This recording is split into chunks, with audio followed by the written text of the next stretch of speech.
Hello friends, good morning. ভিডিওটা যখন করেছিলাম তখন বেজেছিল ঘড়িতে ঠিক 4টে। আমার সকালটা একটু অন্যভাবে শুরু হয়েছিল। সাধারণত আমি 3:30 পৌনে 4টের সময় উঠি এবং মোবাইলে কাজ করি, ঠাকুরের নাম জপ করি আর আমার বাচ্চাদের সঙ্গে আমি খেলা করি। কিন্তু বিশ্বাস করো, আজ আমি ঘরে থাকতে পারছিলাম না। যবে থেকে ওরা আমায় ছেড়ে চলে গেছে, যখন আমার ঘুম ভাঙে এই শীতেও আমি ঘেমে ছেমে উঠে বসি, আমার শরীরে খুব কষ্ট হয়। যদি আমি তোমাদেরকে এই কষ্টের পরিমাপটা বোঝাতে পারতাম, আমি অবশ্যই তোমাদেরকে দেখাতাম যে আমি কতটা কষ্ট পাই। অনেকে হয়তো ভাবে বিড়াল আদিক্ষেতা করে। না গো না, বিড়াল না, ওরা ছিল আমার সন্তান। ওদের একটু খাওয়ার লেট হলে, ওদের একটু অসুবিধা হলে আমার ভীষণ কষ্ট হতো। তোমরা তো দেখেছো ওদেরকে আমি কিভাবে কত যত্ন করে রেখেছি। কখনো আমি ভাবিনি যে ওরা বিড়াল। আর আমি সাধারণত যাদেরকে কেউ খুব একটা ভালোবাসে না তাদের ভালোবাসতে আমি ভালোবাসি, মানুষ হোক আর পশু।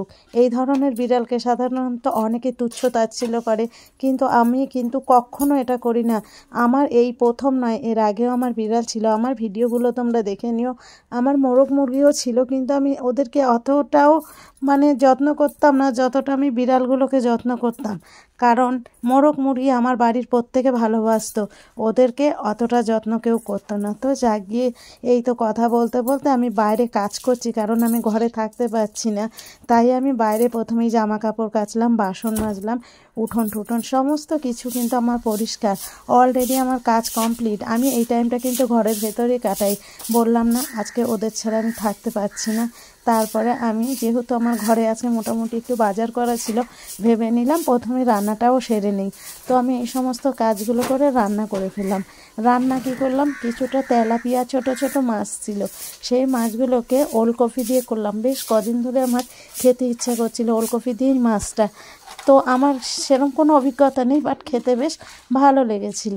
তারপরে করেছিলাম মুসুরির ডাল, কুদুলি ভাজা, আর তোমার দাদাভাই বলেছিল মাংস আনবো, কিন্তু পরে আর দাদাভাইয়ের একেবারে সময় হয়নি, মাংস আনতে পারিনি। তো ছেলেটা স্বাভাবিক মন খারাপ, কালকে ওর সেভাবে খাওয়া হয়নি। তখন আমার ছেলে বললো, মা আমাকে টমেটো দিয়ে পেঁয়াজ দিয়ে আলুর তরকারি।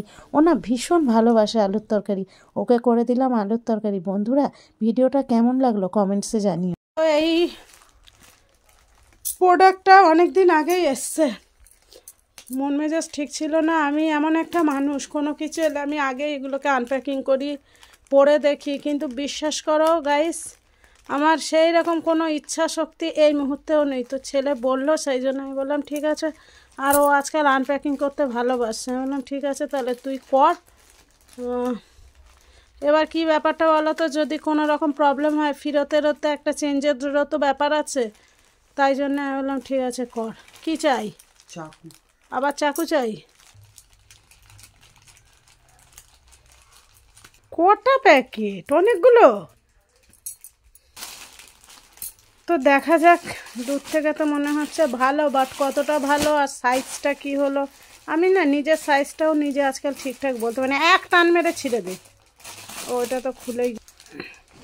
তুই প্রথম একটু পরে দেখবি। হ্যাঁ কি ভারী? হ্যাঁ, খোল দেখি কেমন হয়েছে। পুরোটা খোলো পা, দারুণ। আবার ঝিকির মিকির দে। তোমার কেমন লাগলো বাবা বলো? আমার তো ভালো লাগলো। তুমি একটু দেখো বেটা, একটু দেখো সামনে দিয়ে। তোমার এমনি কেমন লাগছে একটু বলো বাবা। ভালোই লাগছে না? সাইজে হয়ে যাবে মনে হচ্ছে। আর পিসেটা ওই, অ্যাকচুয়ালি আমি এত চওড়া পা পরি না, আমার অনেকগুলো কেনা আছে, বাট ভালোই হয়েছে। এবার আমি পরে দেখি কেমন হয়েছে। তো ফ্রেন্ডস, আলটিমেটলি সাইজটা আমার হয়েছে, আমি আমার সাইজটা বুঝে গেছি, ঠিক আছে। তো এখন যদিও পাকলি ঝাকলি উবড়ি চুবড়ি লাগছে, উবড়ি চুবড়ি তো বটেই, তো সাইজটা ঠিক আছে। এটা অনেক অনেক খুশি আমি, নাহলে আবার এটাকে এক্সচেঞ্জ করতে হতো, এই হ্যাপা হুপা করতে হতো, ঠিক আছে।